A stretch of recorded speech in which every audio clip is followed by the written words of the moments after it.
Bonjour à tous, j'espère que vous allez très bien. Donc aujourd'hui on va corriger un exercice relatif à la provision sur stock. Donc avant de commencer comme d'habitude, je vous invite à télécharger l'énoncé et à visualiser les capsules portant sur la partie théorique. Donc, comme nous avons vu dans la partie théorique, qui a un exercice sur stock, on a 4 étapes d'une importance capitale. Je trouve les 4 étapes. Il faut tout d'abord annuler le stock initial, constater le stock final, annuler la provision et constater la nouvelle provision. Allez, on adopte la méthode de l'inventaire intermittent. Et l'objectif interne, c'est mise à jour. Mise à jour, tout ce qui est final, on annule tout ce qui est initial et on constate tout ce qui est final. Donc on nous soumet au niveau de l'exercice, donc la valeur des stocks de matières premières et produits finis au 31-12N-1 et la valeur des stocks de matières premières et produits finis au 31-12N. Donc qu'est-ce qu'on va faire? On va annuler la valeur du stock initial, la valeur des stocks initiaux. Donc comme vous savez, les stocks, ce sont des comptes de l'actif. Donc, les comptes de l'actif augmentent au débit et diminuent au crédit. Donc, on annule la valeur du stock, on va les créditer.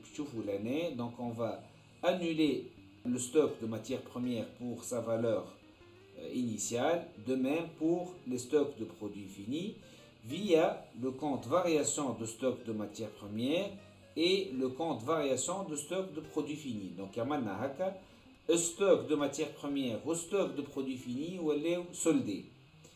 Puis, qu'est-ce qu'on va faire? La valeur de stock de matières premières au stock de produits finis, la valeur finale, et on va essayer de la faire apparaître. Donc, je vais 23500, elle est la valeur du stock final de matières premières ou la valeur de stock de produits finis au 31-12N. Bien sûr, on va transiter par le compte variation de stock de matières premières pour la même valeur et on va transiter par le compte stock de produits finis qui va être porté au crédit pour la même valeur. Donc finalement, quand on a des comptes hantés, on a tout simplement le stock de matières premières, هو فيه كان valeur de stock initial, on a annulé le compte, on a soldé le compte, puis on a constaté au débit le compte du stock final. Donc finalement, on a la valeur du stock final. Passons à la partie provision. Comme je dis, le provision à le stock, c'est le coût d'achat ou le coût de production, le coût historique, moins la valeur de réalisation nette. Le cours qui coule la valeur de réalisation nette, le cours ou le prix sur le marché, fait date en question. Maintenant, il y a la provision au 31-12N-1, la valeur de réalisation nette au cours de l'année N-1. Commençons par le stock de matières premières. On constate que le prix d'achat est de 12 150. Par contre, la valeur d'inventaire, voilà, le prix sur le marché, s'élève à 12 960. Donc, on est dans le cas d'une plus-value latente. Le prix a augmenté. Et comme vous savez, en vertu du principe de prudence, les plus-values latentes ne sont pas comptabilisées. Par contre, pour les stocks de produits finis, la valeur s'élève le prix d'achat s'élève à 34 600. Par contre, la valeur d'inventaire s'élève à 32 800.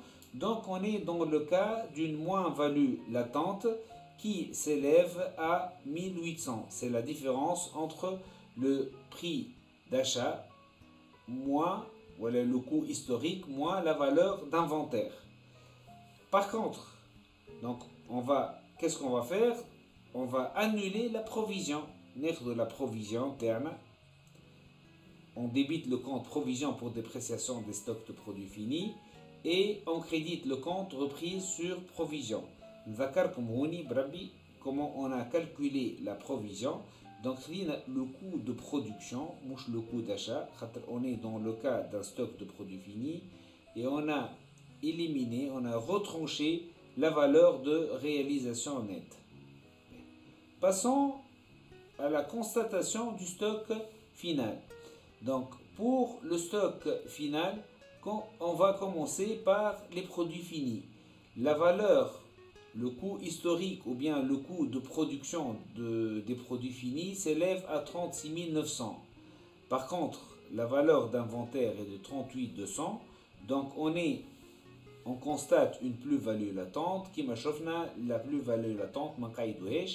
Par contre, pour les matières premières, la valeur s'élève à 23 500, le coût d'achat est de 23 500. Par contre, la valeur d'inventaire est de 22 300. Et par conséquent, on est dans le cas d'une moins-value latente. La moins-value latente, c'est la provision. On doit la constater. Comment on va la constater? Donc, on va débiter